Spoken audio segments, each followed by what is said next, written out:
In some sense, we are the sum of our experiences. Every experience you and I go through affects us in some way. It impacts the way we think, it impacts our emotions, maybe it even affects our future decisions. Somebody who gets into a car accident, the way they drive changes. Now Shaytan, his job is to try to mess us up in some way, get us off the straight track. So I'll highlight some of the ways he uses our past against us, and we think these are thoughts that are happening inside of our own heads, while it's actually the Shaytan. And that's one of his great successes, is you think that these are your own thoughts, but these are wasawis. These are just whispers of the devil, where he's trying to make you fall back into something that you may have fallen into before. One of the ways that he does that is that maybe, for example, you used to be a better person, maybe more diligent with your prayers, and you didn't fall into Allah's disobedience, and you were good. You could look back and you say you were good. And some people are like that. They look back and they say, you know what? There was a time I was a much better person. I'm disappointed with myself now. I remember the time when I used to stand in prayer and I used to cry. I don't know the last time I've shed a tear. Or I used to feel so much connected to Allah. I used to just kind of do dhikr all the time. I used to make the dua for coming into the house or leaving the house or going into the restroom or coming out of it. Or I used to just have every excuse to remember Allah. I used to be much kinder with my words. Now I use foul language. I use bad words against people. I lose my temper. I speak about people. I backbite. I've developed all these habits. I didn't used to be like this.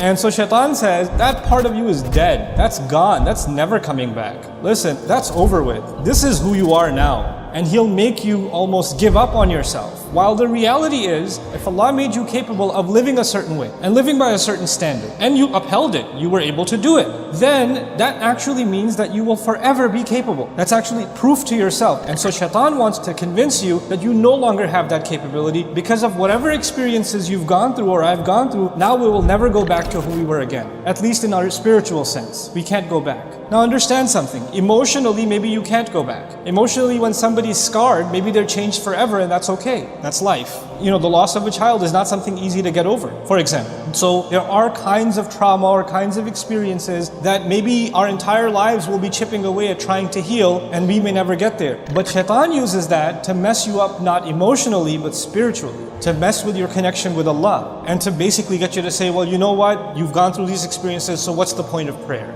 And so that's one kind of attack the Shaitan uses against you and me, to make you lament, make you think back with regret about better days that are never going to come back for you. The other thing Shaitan wants you to do is bad experiences that you had, and you start questioning, why did this happen to me? Right? You and I have gone through terrible experiences in life. This is a part of life. Allah created this life as a trial, and every one of us has different kinds of trials, and some of those trials are not easy. And when you think about what happened, it's very painful, and it can be paralyzing. It can be something that you're overwhelmed, almost reliving the event that occurred in the past. And one of the things Shaitan wants is to keep you there.